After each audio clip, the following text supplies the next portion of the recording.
Good morning, everyone. I welcome you all to the 27th session of IAPCON 2022, Palliative Care in Head and Neck Cancer, which is a very, very important session, which I feel, being a dental surgeon myself and being into academics for last 20 years now, realizing the importance of palliative care from the perspective of a dentist.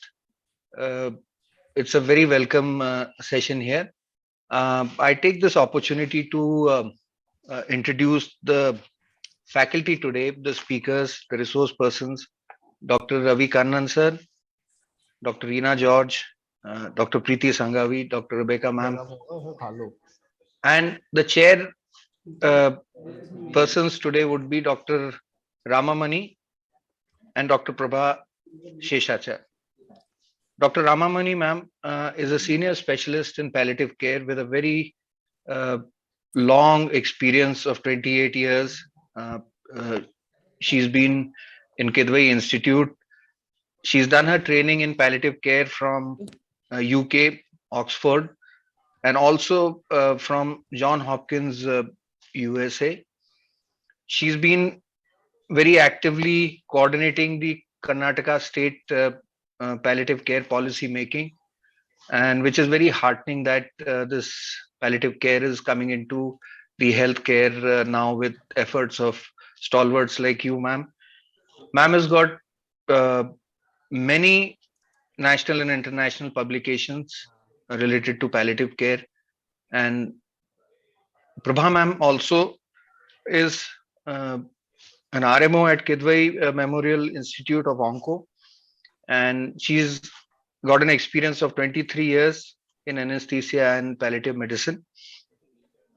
Ma'am is also a member of the Karnataka State Palliative Care Policy Program. She is very actively practicing palliative medicine there. Uh, Very interestingly, ma'am has innovated uh, a reverse spoon feeding appliance in head and neck and oral cancer patients, and she has also had the opportunity to author many articles regarding articles and modules and chapters in palliative care. With this, I would request the chair to take over now and introduce the uh, speakers, and then we can start the session. Thank you. So good morning, everybody.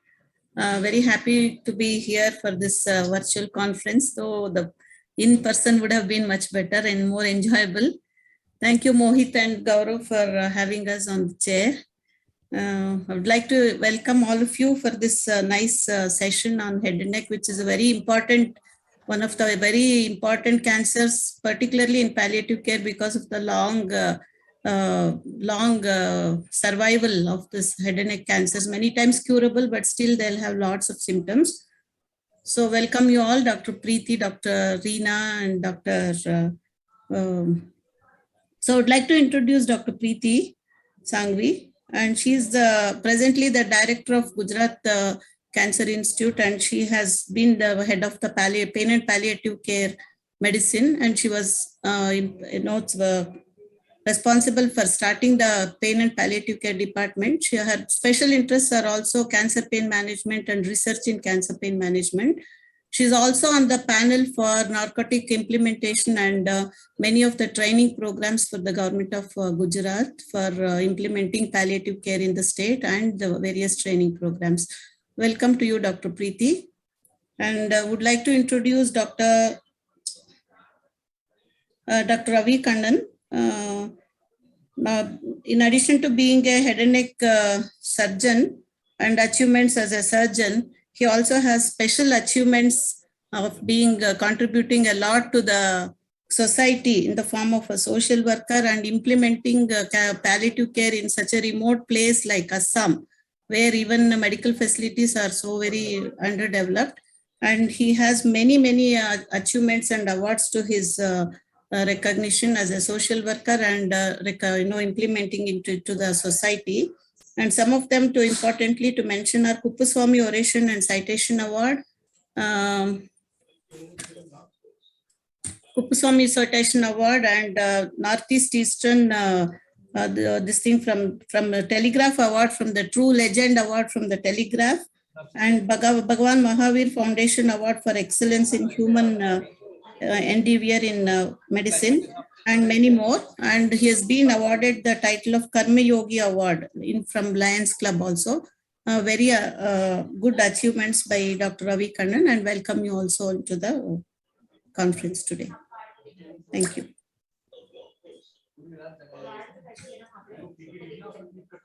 So over to you, Dr. Mohit.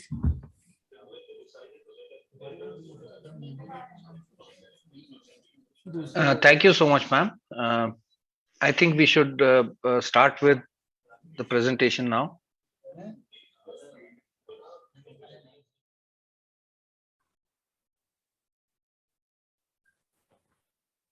Good morning, everybody.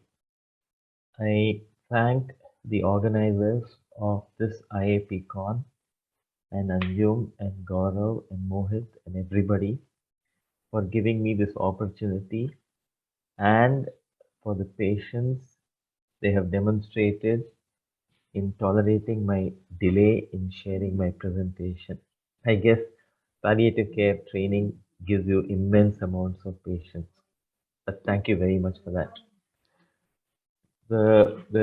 I am given to understand that there are a large number of surgeons participating in this meeting, and my talk is primarily aimed at um, the surgeons who are here.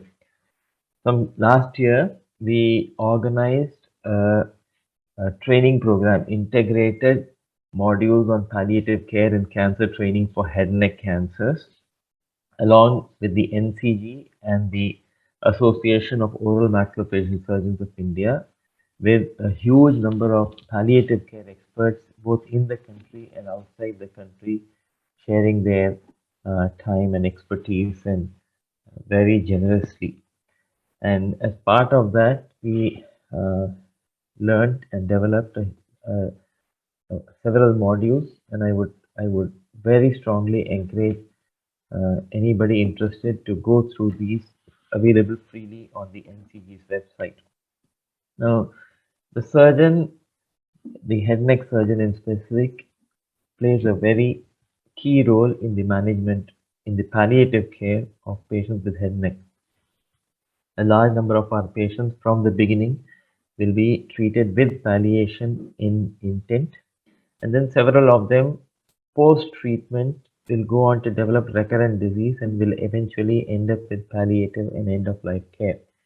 And as surgeons, we play a vital role in coordinating the whole scripting the whole life of the patient from diagnosis till end. And it is very important that we learn to work with palliative care specialists early, almost from the diagnosis, point of diagnosis of the treatment. And there are several things that a head neck surgeon will do, and we will go through these quickly. The palliative care is not about prolonging or hastening death, but it's more about affirming life for all that it offers. Now, as the first point of contact for any patient with a head and neck cancer, the surgeon, has to break the news to the patient, has to guide the patient through the investigations, support the patient in decision making for treatment options, and then keep the patient under follow-up. And when there is recurrence or when there is advanced disease, make sure that the symptom control is optimum and the family is cared for. And like other disciplines in oncology, palliative care is also a truly multidisciplinary work. It is just not the palliative care specialist or the surgeon or whoever the primary physician is, surgeon, pathologist, radiologist, radiation oncologist, medical oncologist, palliative care specialist, nurses, nutrition, everybody, forms a part of a multidisciplinary team that has to support every patient on palliative care. And I don't have to talk about counseling and communication, but as part of the Impact Head and Neck program, we try to integrate all the available, whether it is REMAP or NURSE or all the strategies that have been developed for different phases of the patient's journey from breaking bad news to shared decision making and consolidate it into one cohesive module that we called Sarathi, starting from the beginning, from the diagnosis, talking about aims of intervention, encouraging the patient, supporting the patient, offering him resources to share decision making and so on. And this is something that I would request all of you to look at. Now, one of the commonest problems that a head and neck surgeon will deal with is bleeding, because many of these tumors are fungating tumors. They erode into small and big vessels, and when there's advanced disease, terminal bleeding is often the cause of death. And a lot of time we will manage them non-surgically. We could do radiation therapy. We could embolize these tumors. But sometimes we end up ligating the external carotid artery, often bilaterally, to staunch the bleeding simply because the collaterals between the two sides is very good. And then when there is a major vascular bleed, sometimes if we have interventional radiology available, we could work with our colleagues and stent the bleed with law with a period of good palliation, good symptom control. Sometimes again, even the common carotid artery may have to be ligated both above and below the site of the bleed, with potential complications that we must discuss with the family. But the time available for these discussions when there is a bleed is very short, and so it is imperative that before we end up in a situation where there is a major vascular bleed, we have gone through these uh, possible scenarios with the patient and the family and prepare them for this eventuality. In the whole story of palliative care, for that matter, medicine in general, communication with the family and patient and preparing them for what lies ahead is a very important part of the surgeon's job. And then, we have to support the family, support the patient. And when there is terminal bleed, if we have prepared the patient in advance, as there are palliative care guidelines, use green cloth, isolate the patient, sedate the patient, all of this. And if there is a palliative care specialist available or a palliative care team available, they will probably take responsibility for this. But many centers, many places where there is no palliative care facilities available, the surgeon has to shoulder the responsibility for this. And it is good for us to be prepared for this. The other common, very common symptom that we face is stridor. Now, when there is breathing difficulty, when there is stridor because of a laryngeal or a hypopharyngeal cancer, to perform a tracheostomy is not such a big task. But then this is something that we have to talk to the patient, talk to the family, that this tracheostomy is likely to be a permanent thing till the end of life, because now we are in a palliative care scenario. But the most horrendous problem that we can face as surgeons is when there's a large thyroid cancer or a large nodal mass from whatever cancer encircling the trachea laterally and in front, and there's a huge mass there which is eroding into the airway and causing stridor. Imagine if this were to happen Saturday evening when everybody is leaving for work and patient comes with sound that can be heard to the end of the corridor. That is a situation where we have to quickly act. Sometimes we may just intubate the patient to buy time. We may have to ramrod that intubation tube past the obstructing tumor. If stenting is available, it is a good option to use because stents will relieve stridor immediately and can be very useful, especially in situations where there's a thyroid or a nodal mass obstructing the trachea from in front, when tracheostomy can be a very hazardous venture. The other problem that head and neck surgeons face is dysphagia and fistulae from obstructing tumors and fungating tumors. All of us know that we can place nasogastric tubes, especially in the short run. We can give the option of PEG tubes, but PEG tubes, the problem is the endoscope has to be able to pass through the obstruction. And if an endoscope can pass through, a nasogastric tube can also be placed. But our radiology colleagues can help us in this in placing PEG tubes without necessity for endoscopic guidance. And then there are special stents available for obstructing hypopharyngeal cancer. The problem with, unlike esophagus, the problem with hypopharyngeal cancer is you cannot keep the trachopharynx open all the time. Patient will constantly have a sensation of having to swallow the stent down. And so an ingenious stent has been developed which opens into the pyriform sinus, but the postcoracoid region is simply flat, and again it opens out into the esophagus, and the waste retains it in the cricopharynx.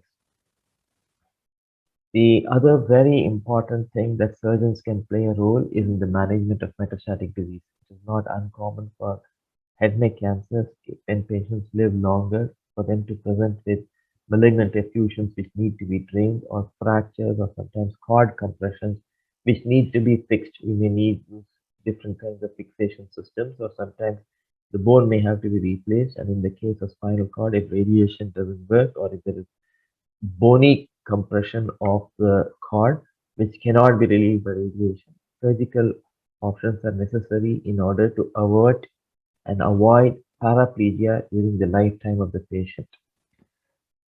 Management of bed sores, very common in patients who are bedridden for long periods of time. And there are a whole lot of measures that we use to prevent the bed sores once formed in emaciated individuals who are bedridden, very difficult to manage. And all these surgical options that we speak of may not be suitable in a situation like that. And it is very important for us to make sure that we avoid bed sores as much as possible. Then in certain patients, there will be a role for debridement. Sometimes we can use skin grafts, we can put a rotation flap. It has to be based on a case by case basis. There's no one right or wrong answer for any of these situations. All these decisions are made depending on the desires of the patient and the family, the situation the patient is in, how much is the lifespan we anticipate as surgeons, as oncologists, as palliative care physicians. We need to become pretty adept at estimating the possible lifespan that the patient is looking at. And there are several ways of doing it. We will talk about it in a different way. And then there are the issues of fungating cancers. The commonest problem, there's a large fungating mass in the oral cavity with a fistula formation, fungating mass, and then from a neck nodal mass, exuding, foul smelling, giving foul smelling discharge with maggots. Nobody wants to go near the patient. These are situations that we can control with a lot of efficiency by using measures to control the infection, using charcoal or metrogel powder to reduce the odor, using appropriate dressing to manage the exudate, preventing maggots or making sure we remove maggots without crinkling our face in disgust, efficient pain control, manage bleeding as we discussed earlier. And I put palliative resections in much smaller print than rest of it just to emphasize the point that the role of palliative resection is very, very, very, very small in very small number of selected patients. When we have a large fungating mass, even though the patient has metastatic disease, sometimes in order to improve quality of life, we could choose to resect the disease, but this decision must be made with a tremendous amount of circumspection. Thank you very much for this opportunity, and I will be happy to interact with you, especially on the Impact Head Neck program, both here and outside this forum. Thank you very much.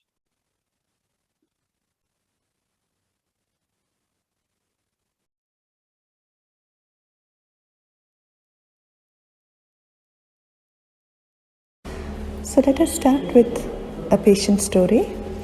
This is Chandran, who has a recurrent cancer with a fungating recurrence in the neck and in the peristomal area. There is a very foul smell and there are maggots crawling out of that recurrence. His ECOG is only 2. The prognosis is in weeks. And the family, who have been very supportive, are unable to manage him at home anymore. And so they have requested that he be admitted in a single room for the remaining weeks of life. So that was the family's request.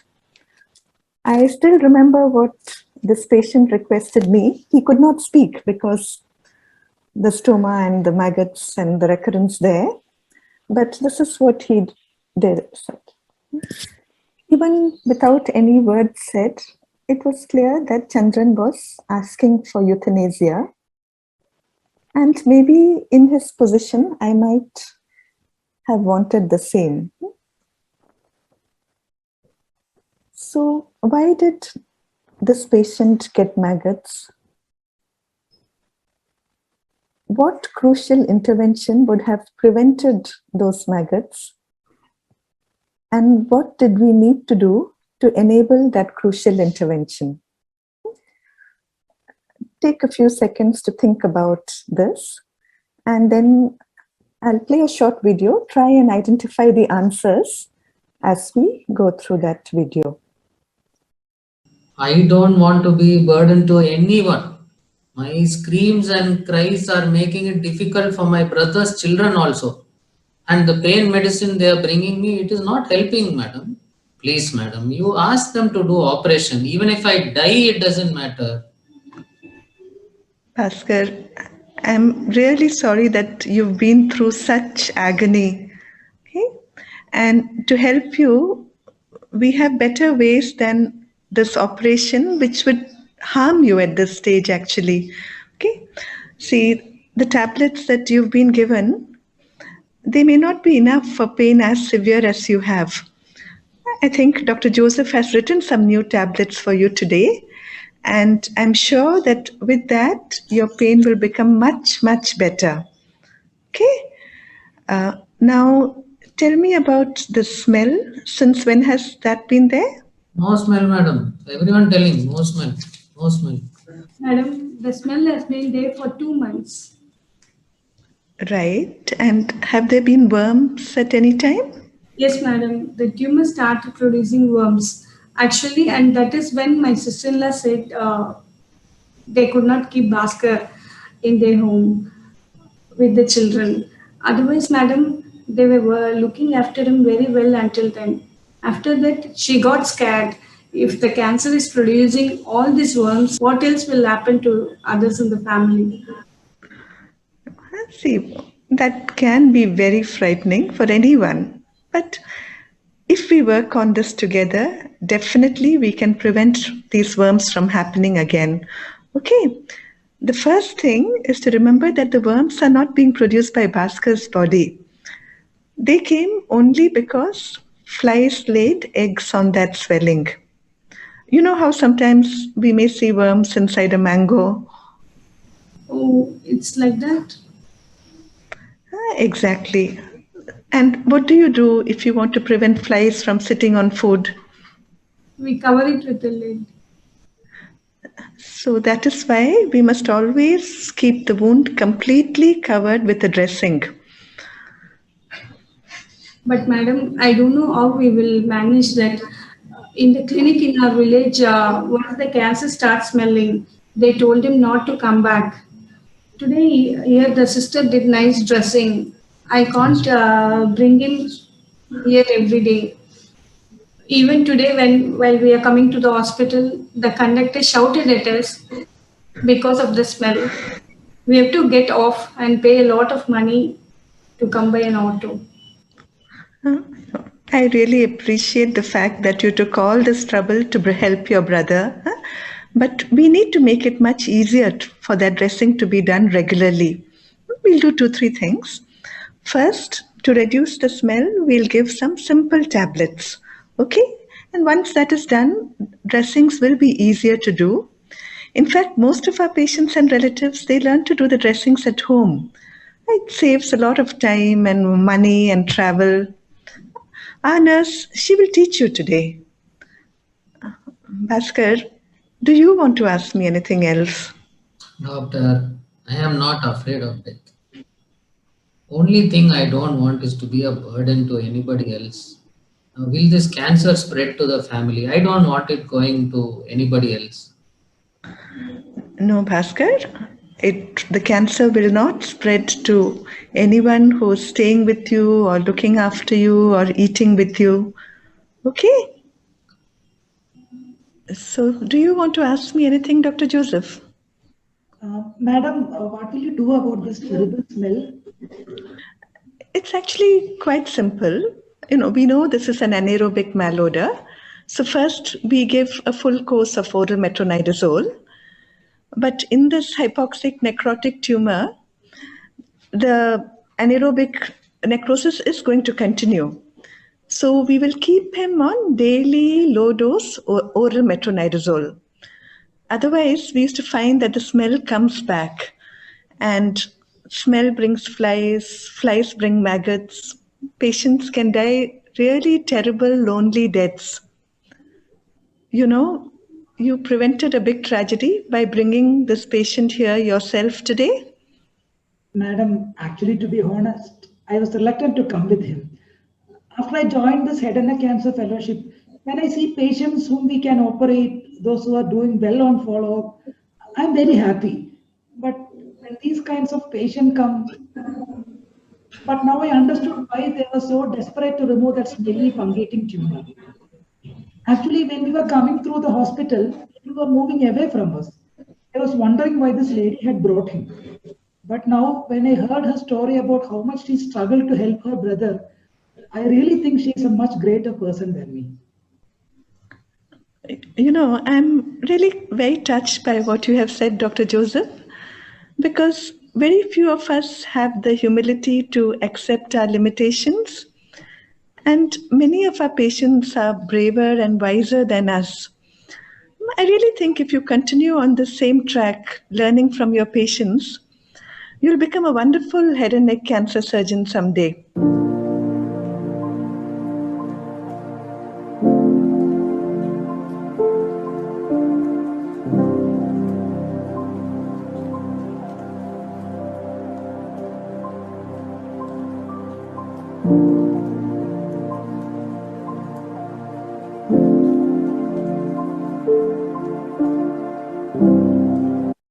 And what are the barriers? There is fear. When I was an intern, I would have been scared of doing that dressing. There is finances, not only the dressing material, but how to bring such a patient to the hospital. And then, of course, there is the foul smell. A smell that can be so bad that sometimes even we might retch and we might want to run away. And that is why sometimes patients are desperately begging for surgery, not to live longer, but to die humanely. So if we want to facilitate regular dressings for the smelly lesions, we have to keep the smell down. We have to keep it simple, keep it inexpensive, and hear the fears of the relative and support them. Today, if you have a little teaching video which can be played and then you answer their questions, many of these things can be done in quite a time economic manner. What is the chemical causing the smell? Shirazu et al. Minced pieces of tumor, studied it and identified the main culprit as something called dimethyl trisulfide. Now, if you remember hydrogen sulfide from your chemistry lab, it was a horrible, rotten smell. And this is a cousin of that and smells bad. But the same smell that is so rotten and repulsive for us is like a nice cup of filter coffee or baking bread for that fly.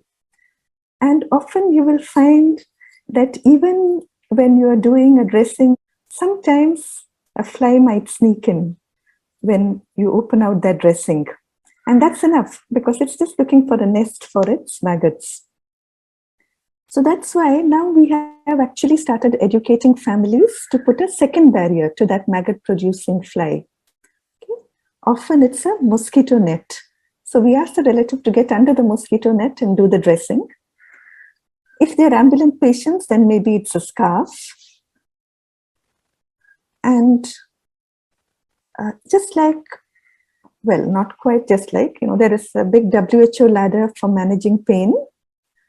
This is our sniff ladder for managing foul smell in advanced fungating cancers in low resource settings. It's there also in the palliative care formulary and it has been published. So basically you score the smell. Instead of mild, moderate and severe, we call the smell as nil, faint, foul or forbidding. So that is sniff. As you talk to the patient, you will know. And you start with a regular course of oral metronidazole. Remember, these are deep-seated tumors often and topical will not be enough. After that, keep them on 200 mg once daily.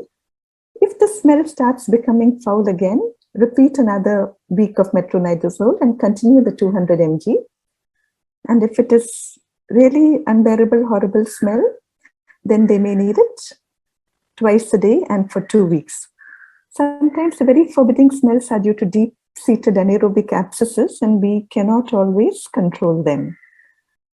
So that's a little tip about smell. In one regional cancer center, they had taped this card to the OPD so that whoever came would still remember the protocol. Dressing materials can be expensive. And again, these are not, very sterile post-op surgical dressings. Nowadays, a baby diaper is not very expensive. It is waterproof, it is absorbent. So sometimes we advise that. But there are many patients who are even poorer, and we used to have a couple of baskets outside the hostels for people to donate old cotton dupattas, leggings. These can be made into dressings and bandages and steamed. And also many of these families just need some material to mop up the mess. These are poor homes where there isn't a lot to spare. There are some nice guidelines in the NCG palliative care guidelines, so I would encourage you to look at those.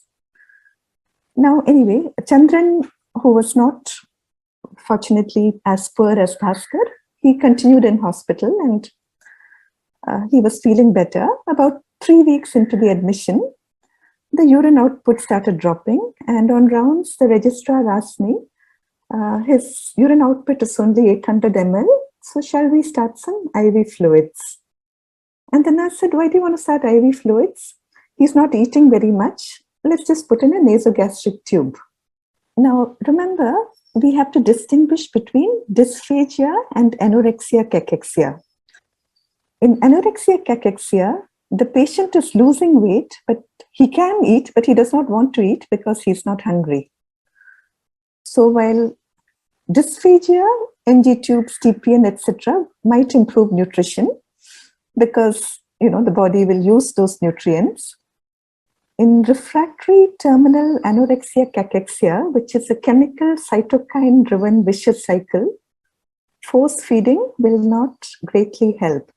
We don't understand these mechanisms too well, but I like the way someone put it, when all you can eat is yourself.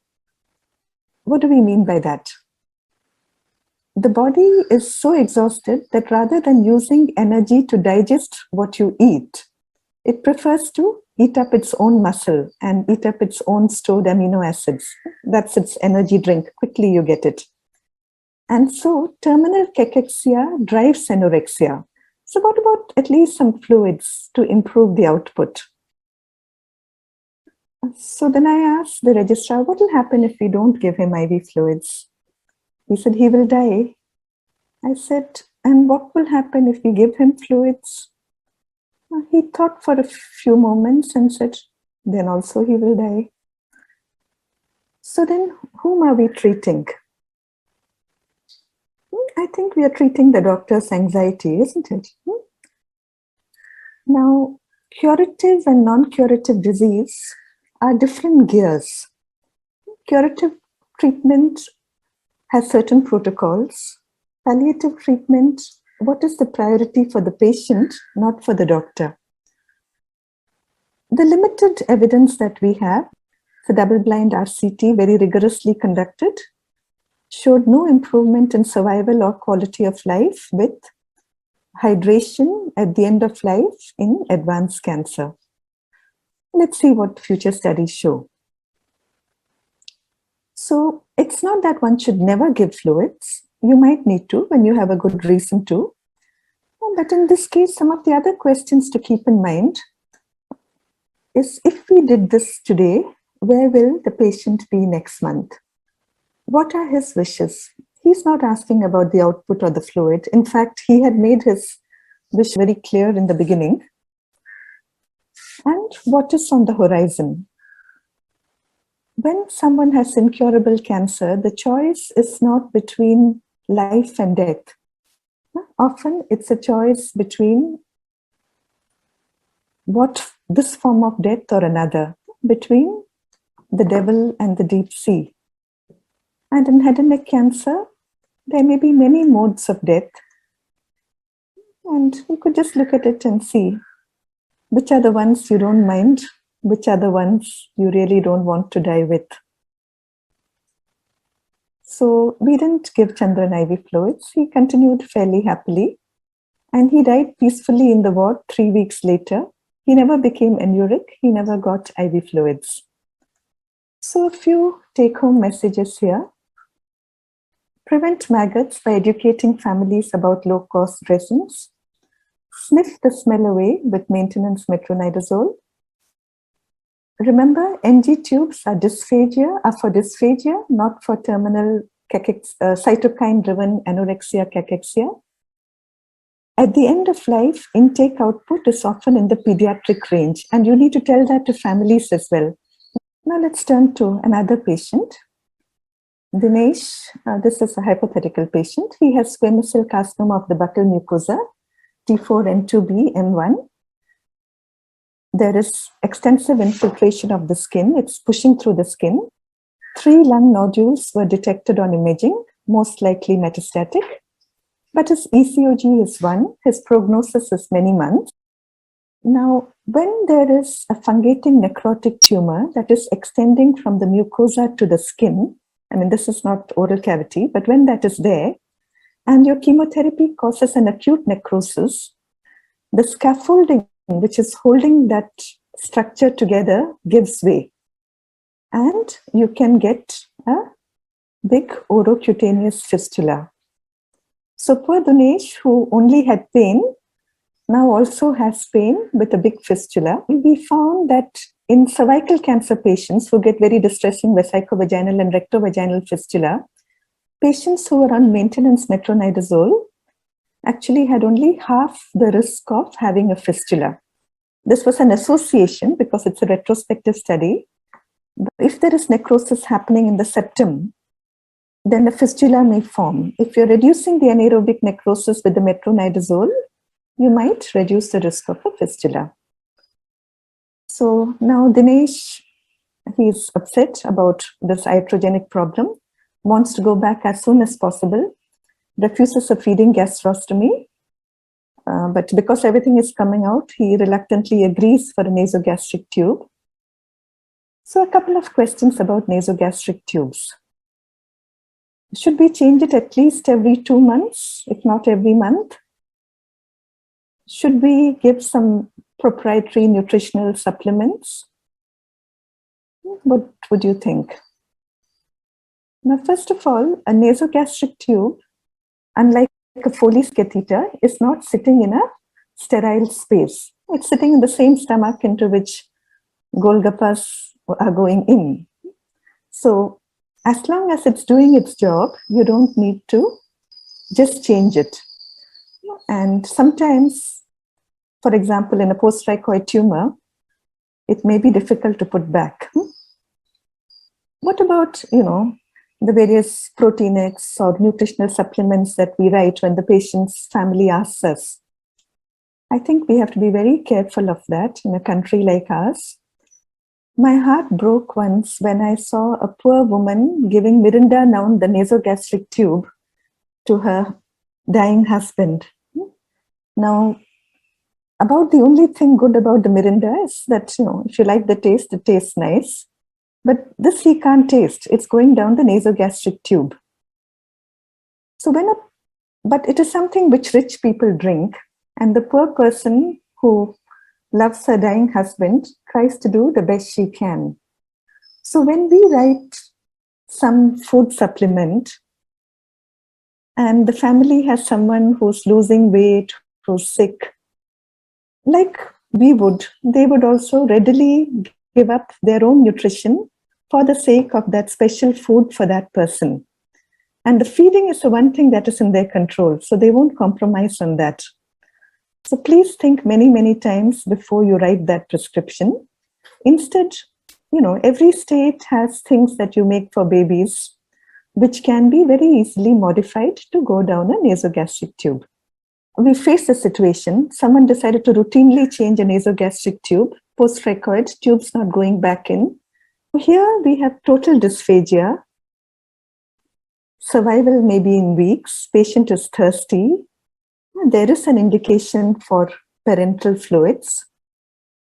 And to make matters a little bit interesting, sister tells you, I can't get any line. And anyway, the patient wants to go home. So what can you do then? So the subcutaneous route is a very user-friendly route, which families can be taught to do. A 23 gauge insight or scalp vein, abdominal wall is a good place. We have tended to use isotonic normal saline, 1 to 1.5 liters max. Remember, metabolism is slow. If you put 2.5 liters in, they might go into pulmonary edema. Families can be very easily taught to do this. Usually we make them practice on a pillow or a stuffed doll. Conclusion, fungating head and neck cancers are distressing for patients, relatives and staff. Low-cost dressings, maintenance metronidazole, subcutaneous fluids are simple and feasible interventions in the community. We need to invest in caregiver education and in community-based research. Thank you for your attention.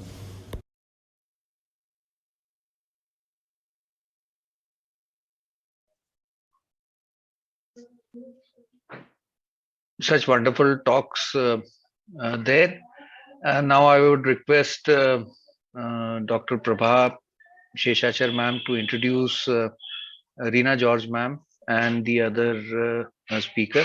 Unfortunately, there was a little mix-up, so ma'am's introduction should have been before, but I hope Reena ma'am wouldn't mind the introduction now. Ma'am, over to you. Yeah. Actually, a very, very good morning to all of you. And it's wonderful to be connected again with the IAPC conference. And of course, it's sad that we're all not seeing each other in actual. But nevertheless, pandemic doesn't keep us, keep us away from each other. That is the thing. And for introduction of Dr. Reena George, I think she's pretty famous all over the country. She really doesn't require an introduction. But as the protocol goes, extremely sorry for not introducing you at the beginning because of some confusion. But before I introduce Dr. Reena George, your presentation, as usual and as always, has been excellent. It was really nice. And your technique of using role play for making things more clear, more illustrative, I think it really means a lot, and it does make people understand your concepts. So let me get back to introduce Dr. Reena George. And if you can see, she has a string of qualifications after her name. She's done her MD, DNB, and Diploma in Palliative Medicine, and of course, FRCP. And right now, she heads to be the professor and the Department of Continuing Medical Education at Christian Medical College at Vellore. And she's been having a vast and superb experience for more than 30 years. And if you go to see, her area of interest is definitely education. I can see the way you've been presenting. Communication, definitely with your kind of quality. This communication quality is much needed in a palliative care setup. And fungating cancers.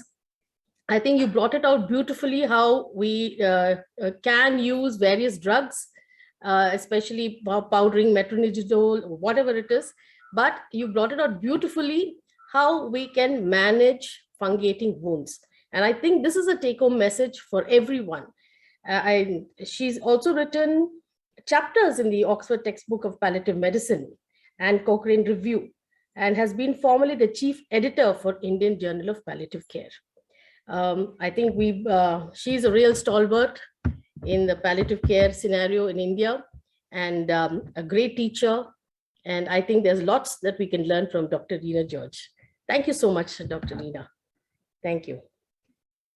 And we have the next speaker, I think Dr. Rebecca. Yeah. Yes, ma'am. Yes, just one moment. Yeah, Dr. Rebecca M. Murray, if I pronounced that right, welcome. And Rebecca is an occupational therapist, and she has her affiliation from Tata Memorial Hospital in Mumbai, and has a good experience of 23 years in this field. And her areas of interest is palliative care, that is bone and soft tissue, neurological, where she's dealing with neurological conditions, designing various adaptive aids, and orthosis. And her major achievements was the national and international awards. That's really wonderful. And publications, she's got quite a few in the national publication and presentation in national and international journals. I welcome Dr. Rebecca. And I think who's the next speaker, Dr. Mohit? Will that be Rebecca? Dr. Preeti Sanghavi ma'am's presentation is next. Yes, yes. Yeah. Dr. Preeti Sanghavi. Yeah, Ramamani ma'am had already introduced her. Right, right. So I think over to you, Dr. Preeti. Good morning, everyone. My topic is symptom control in head and neck cancer patient, dysphagia and oral mucositis. Before starting going to my topic, I wish to congratulate Dr. Anjum and organizing team for grand success of conference. On global scale, head and neck cancer is the 6th most common cancer, representing wide range of group of cancer arising from epithelial cell of aerodigestive system. It poses unique complexity due to impact on eating, speaking, and breathing. Its anatomical location, facial disfigurement, and distorted or unintelligible speech. It also poses distinct care challenges because of requirement of feeding tube tracheostomies. And all this causes significant psychological distress, social isolation, and higher risk of suicide in this patient as compared to general cancer. Family or caregivers also reported distress and unmet need and healthcare burden because of head and neck cancer and because of dysphagia. Loker Amy et al. In his study, Prevalence of Symptoms in Advanced Head and Neck Cancer Patient, he reported approximately 10 somatic symptoms present in patient with head and neck cancer, mainly pain almost in 40 to 95% of patient, fatigue approximately 80% of patient, weight loss, and other symptoms like difficulty in swallowing, eating, dry mouth, incontinence, bleeding, dyspnea, fatigability, change in appetite, difficulties in communication, retained mucosa, and insomnia. As per family or caregiver's point, pain, inability to eat, and tumor fungation were reported to be the most distressing symptoms in patients with head and neck cancer. To define dysphagia, it is a subjective sensation of difficulty or abnormality of swallowing.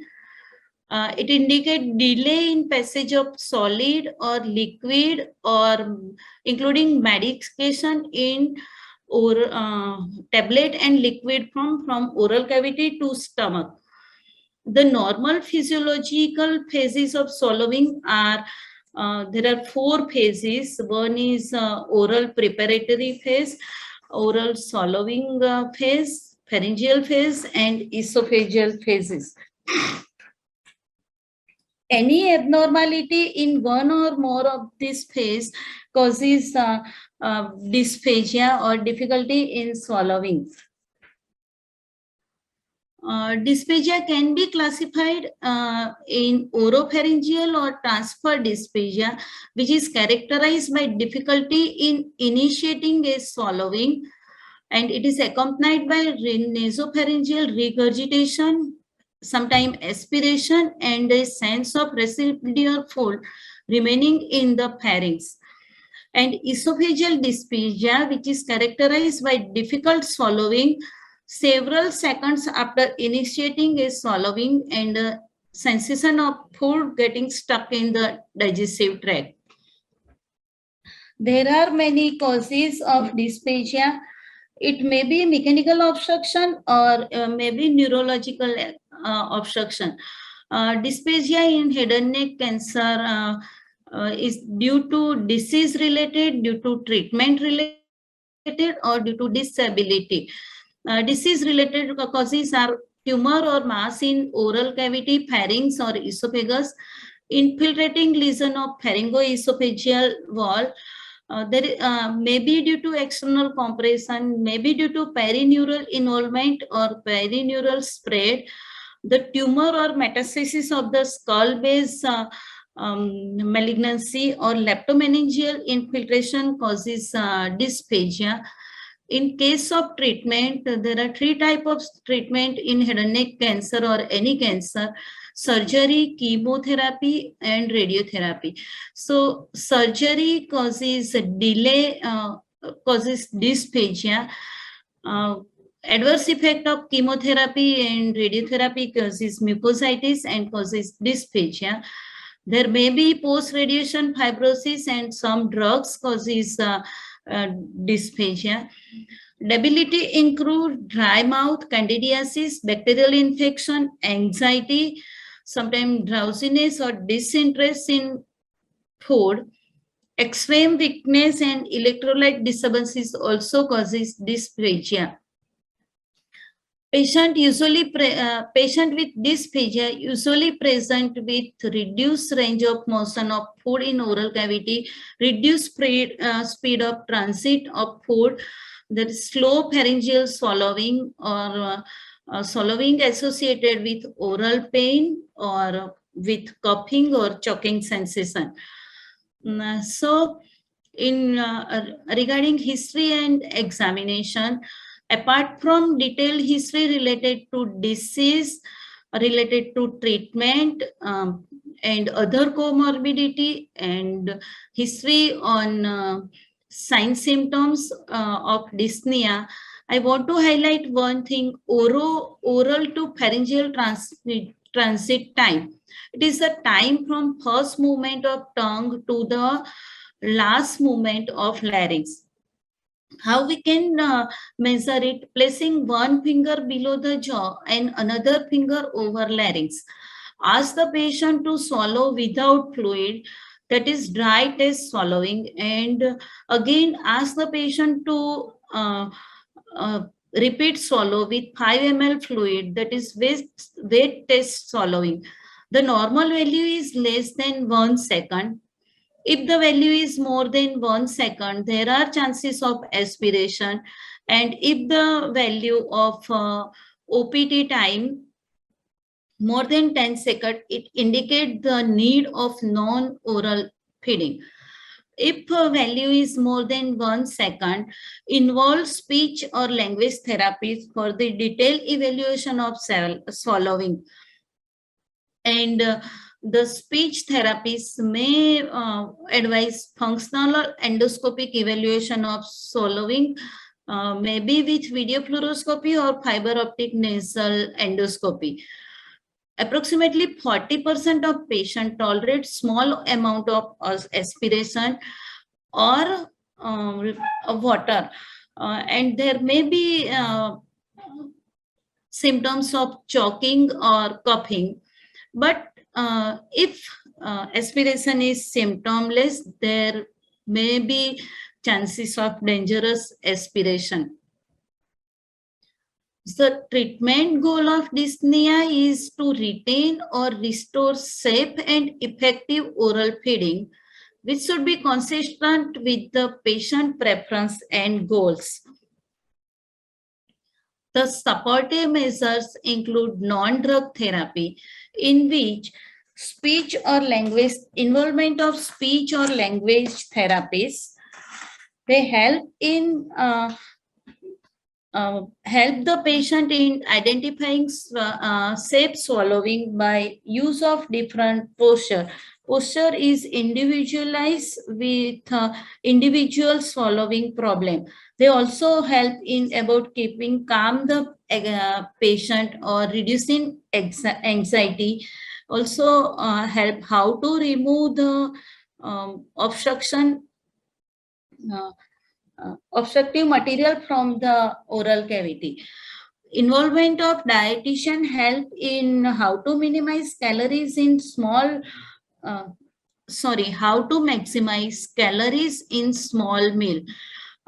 They give general advice regarding the meal time and quantity and quality of food, whether use of solid, semi-solid, or which food should be taken and which food should be avoided. The most important is patient and family education. The aspiration of food at meal time or saliva at the night time causing distressing episodes of coughing and choking, and this distress this gives most distress or uncomfort to family and fear of death due to aspiration. So we need to need to counsel patient and family that this is very common in almost all patient. Small amount of aspiration will do not harm any, and this should be constantly counseled regarding the aspiration.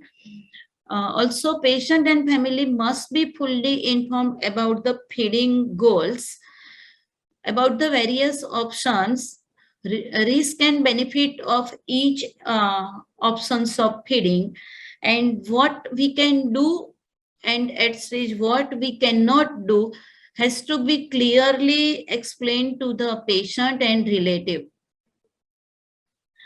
Then the treatment according to various clinical scenario. First is if patient have a pain associated with swallowing. If pain is rapid onset and increasing within a few hours, there are possibility of infection and one should treat infection. If patient pain swallowing is presence of mucositis, one should treat infection and should use magic mouthwash or local application to prevent pain. And if pain is due to soft tissue, it should be treated with as per the WHO guideline. If patient is dehydrated and is if any doubt about the need of hydration, the decision should be based on the prognosis. If patient has short prognosis, day by day deterioration, only moisturizing mouth will comfort the patient. And if dysphagia is due to severe weakness caused by cancer, the non-oral feeding should be planned only if cancer treatment is planned. If no treatment is planned and the prognosis is for the weak by weak deterioration, one should maintain hydration by IV or sub-Q fluid. If presence of complete obstruction and the prognosis is for the short duration, high dose of dexamethasone 18 to 60 milligram IV or sub-Q will reduce the edema and will be helpful. And in case of longer prognosis, start IV or sub-Q fluid, send the patient for urgent endoscopy and for feeding gastrostomy. In case of aspiration causes trouble, some symptoms like choking, coughing, and has a thick secretion, frequent chest infection. There may be possibility of the fistula, and so patient should be referred for esophageal stenting or G-stomy. If drug is causing dysphagia, reduce the dose of drug, change or stop the medication.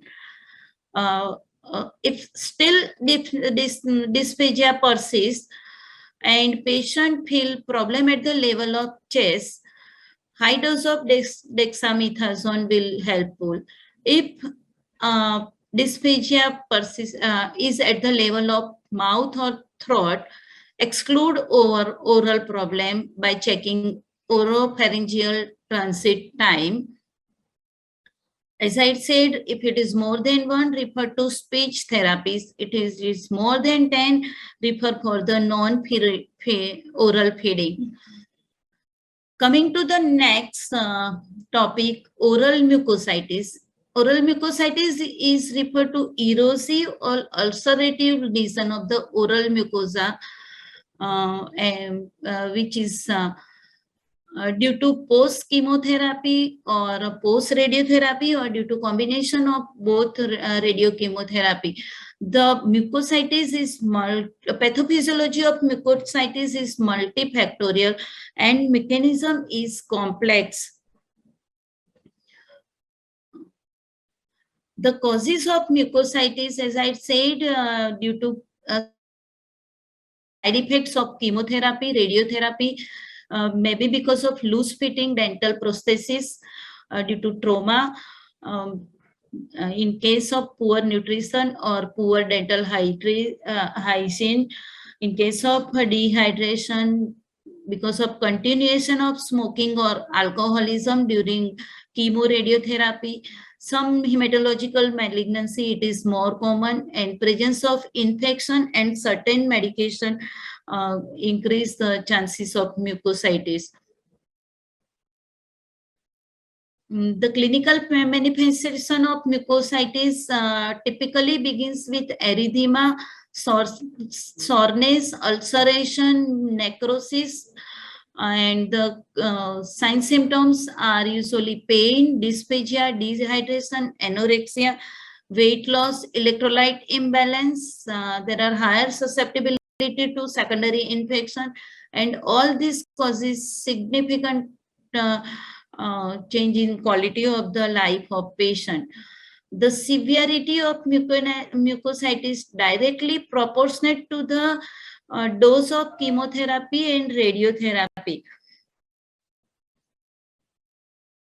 The grading of mucositis, there are several scales available for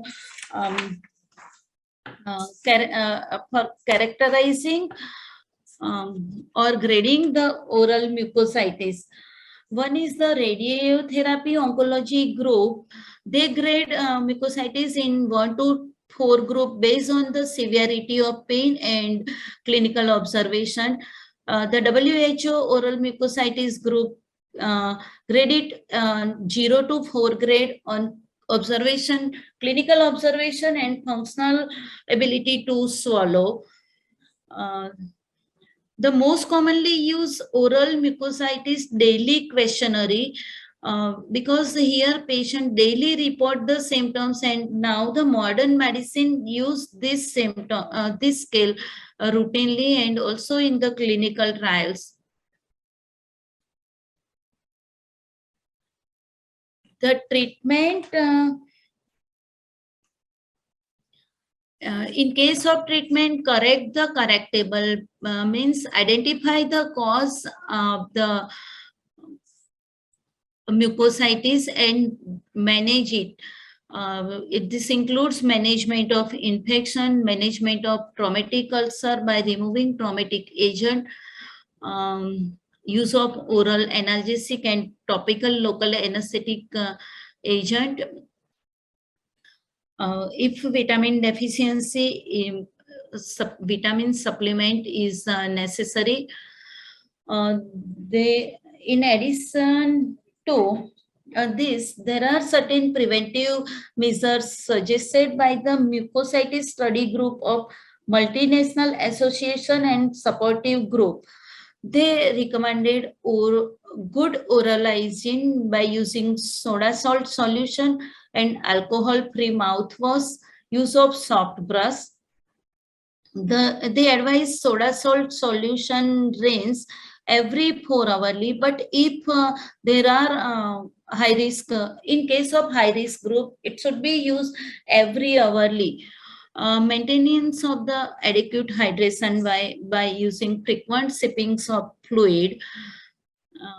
avoidance of the food that aggravate burning sensation like acidic fluid or spicy food.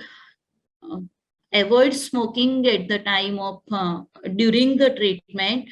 Use of chlorhexidine gargle, ice chips or water soluble lubricant help in the prevention of the mucositis and reduce the symptoms. Include magic mouthwash. Recently, it has completed phase 3 study. The magic mouthwash is the equal combination of diphenylhydramine, lidocaine 2%, and antacid. Its use has significantly decreased pain for 4 hours. The another pilot study has compared magic mouthwash with 2% morphine mouthwash. In this, 50 ml of morphine mouthwash was squeeze and swallow every 3 hourly, and it has significantly reduced pain and for the longer duration as compared to magic mouthwash. Doxycycline is a tricyclic antidepressant. It is available in the 5 ml per ml, and 5 ml solution has been used in single arm trial, and it also suggests it decrease the pain severity, and it has a role in the prevention of mucositis. Only disadvantage, it produces drowsiness. It has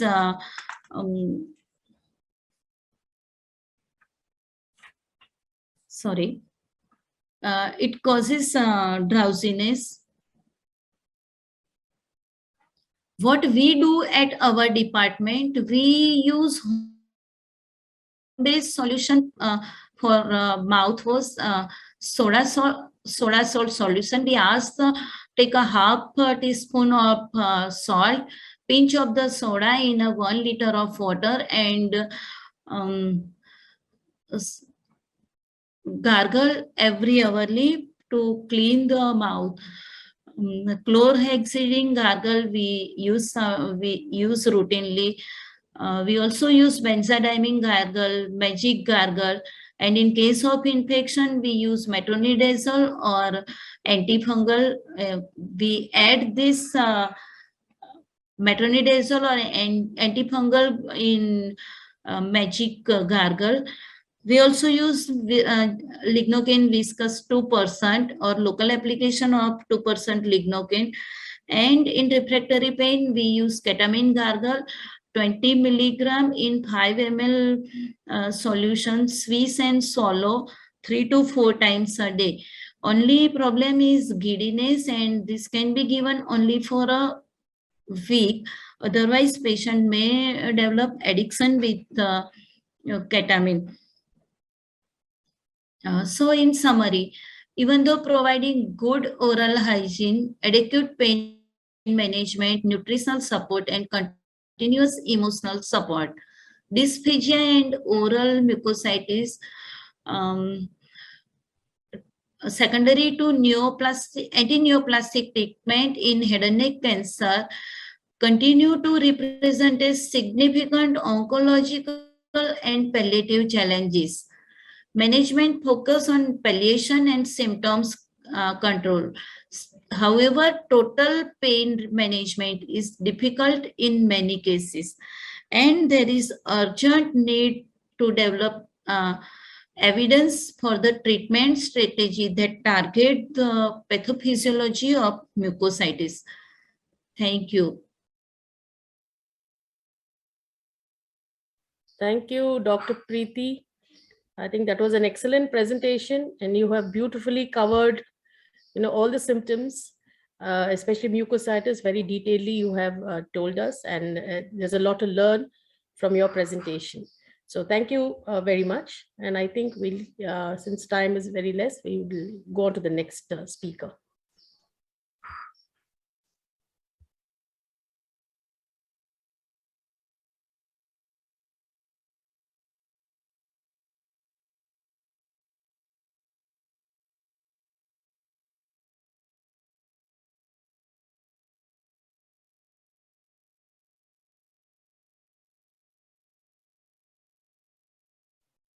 Dr. Rebecca?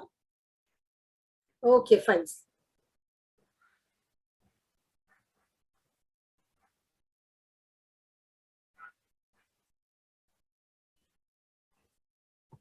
Good morning, everyone. I'm Rebecca from occupational therapist from Tata Memorial Hospital. Today, I'm going to speak on head and neck lymphedema. As we all know, upper extremities lymphedemas are mostly taken care of, and the most neglected one is the head and neck lymphedema. People, most of the times, patients don't come to us with the complaints of swelling. They think it is just because of the surgery or radiation that has been given. So this secondary lymphedema typically arises because of any damage to the local lymphatic system, maybe because of surgery, biopsy, or due to radiation.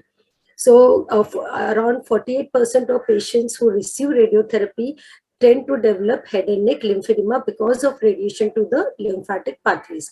So this lymphedema can be external lymphedema, example face and neck, or it can be internal lymphedema, example larynx and pharynx.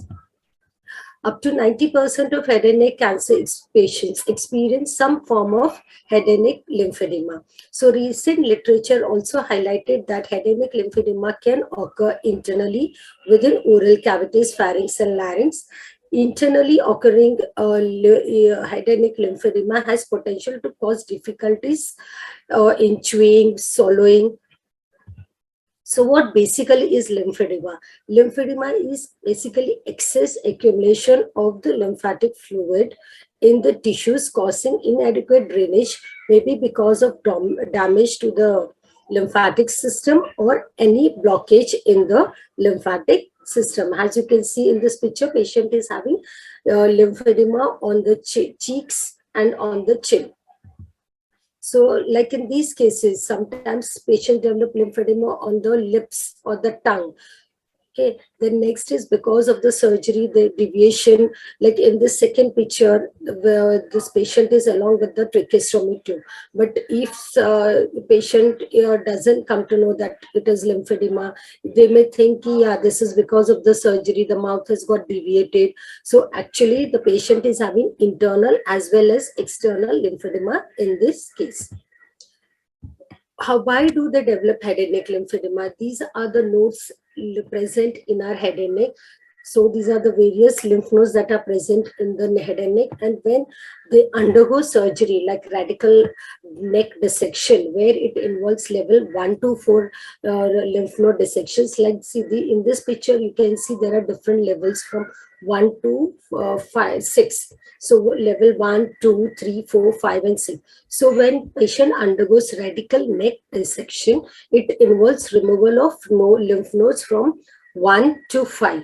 Okay, so when they undergo modified radical neck dissection, usually again it is the levels 1 to 5. So selective neck dissection, when they undergo, so there is removal of certain lymph nodes in this area from levels 1 to 6. So when these lymph nodes are removed, there is difficulty in draining the lymphatic fluids. So that is why patients develop lymphedema when they undergo any sort of neck dissections. Okay, what exactly these lymph nodes do, I won't be going into much details about the lymph nodes or the lymphatic system. I'll just put one function and what exactly the lymph. So this is a picture of a lymph node. So there are approximately 600 to 700 lymph nodes in our body. So these nodes may increase or decrease in size throughout the life. So any nodes that have been damaged or destroyed cannot be regenerated. Okay, so what is the function of these nodes? So these nodes filter the lymph before it can be turned to the circulatory system. So when patients develop this head and neck lymphedema, there are many effects that are seen physically as well as psychologically, because the affected area is the face, which we cannot hide it from anyone else, from the people. Usually when it develops in any of the extremities, they cover it with the clothes, they wear pants, or lower limb lymphedema is covered in that. But for face lymphedema, they cannot keep it closed. So physically, what are the effects that are seen is when there is swelling in the eyelid, the vision is affected. Because of vision, they are not able to read, write. Walking becomes difficult for them because they might not be able to see a small obstacles in between. Driving becomes difficult for these patients. When patients develop edema on lips and tongue, then chewing, swallowing, and breathing sometimes become difficult. Functional impairments are seen. Restricted shoulder movements, tightness in the joint and neck are usually seen. Why restricted functional impairment? Functional impairment is patient cannot perform their day-to-day activities like the swallowing or doing the daily living activities, taking the shoulder up, shoulder restrictions in the neck becomes stiff because of the swelling. There is tightness in the jaw, so chewing, talking becomes difficult for these patients. Psychologically, cosmetic and body image issues arise. So socially, they doesn't want to go out in the society. They keep themselves isolated. So psychosocial and emotional issues arise. Okay. Next is, we treat this head and neck lymphedema based on the CDT, complete decongestive therapy, which is usually done by a trained or the certified lymphedema therapist. So before we start on to the treatment, we rate the lymphedema based on the MD Anderson Cancer Care Head and Neck Lymphedema Rating Scale.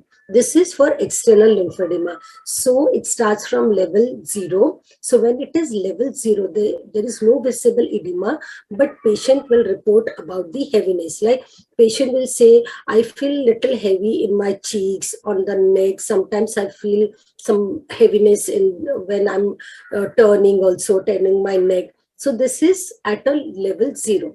When it comes to 1A, then level 1 is divided into 1A and 1B. So when it comes to 1A, it is soft, visible edema will be there. It won't be pitting, and it is reversible. Reversible means when the patient is doing some exercises of the neck and face, it will reduce and again it can come back. Okay. 1B is soft, it is pitting edema, and again this is also reversible. Second level is firm pitting edema. It is not reversible, but no tissue changes will be there. Means your patient will not feel any hardness. Like when a therapist is touching the patient's cheek or on the face, they won't be having any fibrous tissues. Okay. Level 3 is irreversible, and there will be tissue changes. Means fibrosis might occur when we touch the patient with edema. Then you will feel little hard. So this is because of accumulation of fluid. When patients come in stage 3, usually they don't realize that they have lymphedema, and because of accumulation over time, like for months or maybe years also, then whatever lymphatic fluid is getting accumulated, that becomes fibrosis. It develops fibrosis, and that is why tissue changes will be seen. So there are 2 scales which are usually used. I will explain you the difference and the comparison between these 2 scales. One is MD Anderson Head and Neck Lymphedema scale, and the other is 4D scale. So as I told you about the 0, 1, 2, 3, 4, 1, 2, 3 levels in 4D scale, when it is 0, it means no visible edema, patient reports heaviness, same as like MD Anderson. When it comes, only difference is 4D scale doesn't have 1A and 1B, it's just 1. So in that, it is like clinical swelling, pitting edema, reduced swelling with elevation. Okay. So with elevation means when the head is elevated or when the patient is sitting, so gravity pulls the edema down. Then level 2 is heart swelling, does not recede during the day, no tissue changes. And 3 is clinical symptoms of elephantitis or tissue changes. Now we can go for any of these scales. Usually what we use is MD Anderson Head and Neck Rating Scale is what we use. So depending on these levels, the treatment protocol changes. Like if the patient is at 0 level, as I told you, gentle exercises, we advise the patient, precautions, explain the patients. If they are in stage 1A, like small, soft, visible edema and no pitting, then we ask the patient to do exercises. If they can, we usually advise for the pressure garment in this stage, because patient can see the swelling, and with the pressure garments it subsides. With this, exercises are explained to this patient. In 1B, soft pitting and reversible edema, we have to start with the manual lymphatic drainage for these patients. So it will be manual lymphatic drainage, skin care, positioning, we explain exercises, and pressure garment. Okay, when it comes to stage 2 and 3, where if tissue changes may be there, like in stage 2, if the tissue changes are not there, again same thing, exercises, positioning, skin care, manual lymphatic drainage, and pressure garment. If required, then we can go for the bandaging.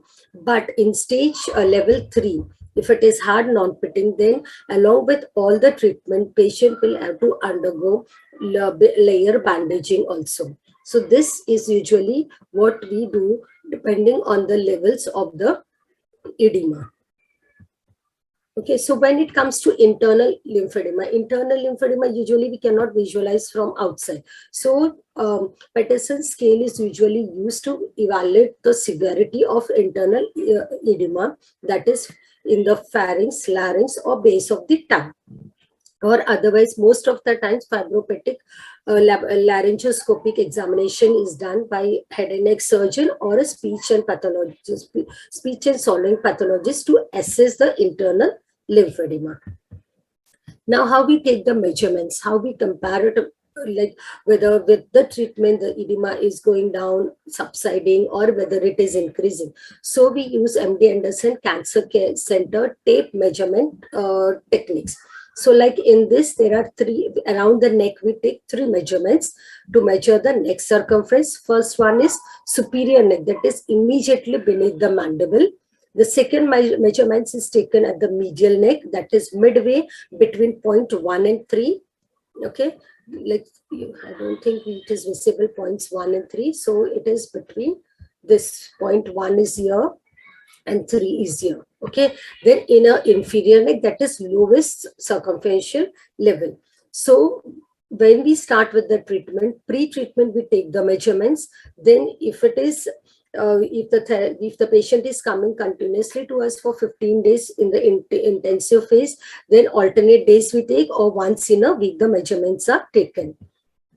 Then this is the another method of taking, this is the another MD Anderson Cancer Care tape measurement system, which is taken on the face. So there are different markings starting from 1 to 7. So this you can see, so this is taken on both sides, left side and also on the right side. So many of the times, many irregularities in the face is seen, maybe because of the flap, reconstruction surgeries. So in that case, these are the little modified additional measurements which we are supposed to take. So it is A, B, like you can see in this picture A, B, and C. So these are the different levels where we take these measurements. Okay, so this is taken only when there is irregularities in the face. So now what is the treatment protocol for these patients? As I told you, most of the therapists like physio or occupational therapists, they might not know what is the treatment for head and neck lymphedema. So this treatment, what we follow is complete decongestive therapy. Again, I'm repeating, this is usually done by a certified lymphedema therapist only. Okay. So this treatment consists of skincare education, where we educate the patient how to take care of their skin. Exercises we explain. I'll be explaining in detail about each and everything. Manual lymphatic drainage, as I told you, MLD. Okay. And then compression bandaging and compression garment. Why MLD is done? MLD, when it is done, it should be skilled techniques are used to decrease the fibrosis, to break the fibrosis, to decrease the pain and improve the movements. Okay. So now when it comes to skin care, usually few precautions the patient has to take always lifelong. So that is avoid any hot or cold temperatures such as heating packs or ice packs on the wherever the edema is there. Okay, that is on the face. They should take proper care when they are shaving, because a small cut in the skin can lead to increase in lymphedema. They are supposed to apply moisturizer to prevent the skin from drying. Vigorous massage or facial should be avoided on the face once the patient develops lymphedema. They should do the exercises regularly, because exercises improve in draining the lymphatic fluid, and they should have eat a good balanced diet. Okay. When it comes to exercises, we first start with the breathing exercises, that is abdominal breathing exercises. So exercises we ask the patient to do 3 times in a day. So then the neck exercises. Why neck exercises? To stretch the lymphatics on the neck. Okay, so this neck exercises we explain the patients. Then all facial exercises like blowing, making the lip smiling, closing the eyes. Okay, so these are few exercises that we explain the patient. Then we come to the shoulder exercises. Many of the times patient develop shoulder and neck restrictions, in movements restrictions. So in that cases, this exercises help them a lot. Now, then we come to MLD procedure. So when we start taking the patients, there are 2 phases of CDT techniques, that is intensive phase and the maintenance phase. When it comes to intensive phase is when it starts the treatment and it is followed for 2 to 4 weeks. So the patient has to continuously do the MLD exercises, bandaging or the compression garment, and skincare has to be taken care, skin has to be taken care of.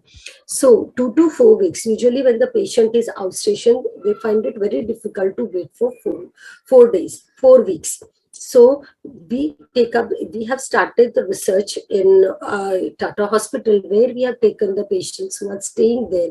So it is 2 weeks to 4 weeks. So if we say the patient is in stage 1A or 1B, we ask them to stay for 2 weeks, where the lymphedema therapist is doing the CDT for the patient. Once the patient is done and cannot wait for 4 weeks, then what we do is we go to the maintenance phase. So when maintenance phase, we teach simple self-lymphatic drainage to the patient, followed by exercises, compression bandaging or compression garment, and skincare, which the patient has to follow at home. So this is called as maintenance phase. So there are 2 phases starting from 1 to 2 weeks or 2 to 4 weeks, followed by home management as a maintenance phase. So what exactly the CDT techniques are? So this techniques helps to decongest the edematous area and prevent it from refilling into the tissues and promote and improve the lymphatic drainage. So this relieves edema. MLD relieves edema. Exercises combined with compression garment help in enhancing the movement of the lymphatic fluid to the adjacent areas with intact drainage. Okay. What exactly manual lymphatic drainage is? In this, we stimulate the lymph nodes wherever the lymph nodes are present, that is cervical, supraclavicular. We first stimulate this one. So this is a very gentle technique of doing the management. So it is not this cannot be done by any of the massage therapists, because it is very gentle, very slow movement. Vigorous massage or a pressurized massage or a continued repeated movements can lead to more edema. So this is usually a gentle massage what is done. So like you can see in this picture, we are draining from all the areas of the face towards the neck. So supraclavicular area, we are draining all the fluids. So this is how the techniques are done. First, initially, we start with the lymph node stimulation or activation. Then we create anastomosis, where we drain the lymphatic fluid. Okay, so now on the face, then back, we are draining it to the axillary lymph nodes. This is on the back side, on the neck. Okay, now there is another technique of doing, instead of going on both sides, anterior and posterior chest, you can do a sandwich technique where you're stimulating the decongestion of the simultaneously both the anterior and the posterior trunk is decongested. So you have to place both the hands, one in the anterior, one in the posterior aspect, and then you have to do the slow movements. Okay. This is the bandaging. In case patient is having fibrosis, after doing the decreasing the fibrosis or breaking the fibrosis using the techniques of CDT or MLD techniques, then a padding material can be put in between, like a foam or a Ethaflex or some padding material, and then the bandaging is done. So usually this is done in cases where the patient is in stage 3. Then we come to the pressure garments. So pressure garment are different for each patient depending on the swelling that is present. Okay. So like in this case, swelling is present all over. Okay. As you can see. So these are the imported pressure garments that are available. So only the eye is kept open. That also one eye, because here there was swelling on the eye. Then this is a simple chin support pressure garment where only the chin is supported along with the cheeks. And this is where the neck is also supported and a small piece of padding material is kept in the pressure garment to break the fibrosis, because this patient had a fibrosis in this area. Now, these are again the different pressure garments depending on the swelling that the patient is having. Neck with chin, whole face covered. Then again, this is neck with chin. Then patients who have Ral's tube, they can also go for this type of pressure garments by keeping their eyes, nose and lips open. Okay. Now patients who have tracheostomy, usually we prefer this normal chin support. Okay, because if we give a neck support also, then the tracheostomy can get close. So usually we go for that type of chin, the pressure garments. Okay. Now this is internal lymphedema, where this is the normal larynx. This is with mild edema, moderate edema, and severe edema. This is usually done by the evaluation of internal lymphedema is done by the speech therapist. Okay. Then we had treated one patient who was a CA tonsil case who had undergone chemotherapy and radiation. So when he was referred to the department, this was the condition of the patient. This was he was having internal lymphedema. You can see the picture. Usually this is the normal larynx which is visible. So after doing 2 weeks of CDT treatment, you can see the effect of the patient. That is seen. So patient was staying with us for 2 weeks, and after that we taught them SLD, and you can see the difference. This is after, I think, the first follow-up that the patient came to us, I think after 3 months mostly. So this was the difference that was seen. As I told you, head and neck lymphedema is usually overlooked. It is not diagnosed. And most of the times patients come to us with severe fibrous edematous. So when any of you all notice any edema on the face, then please refer the patients for the proper treatment. Thank you.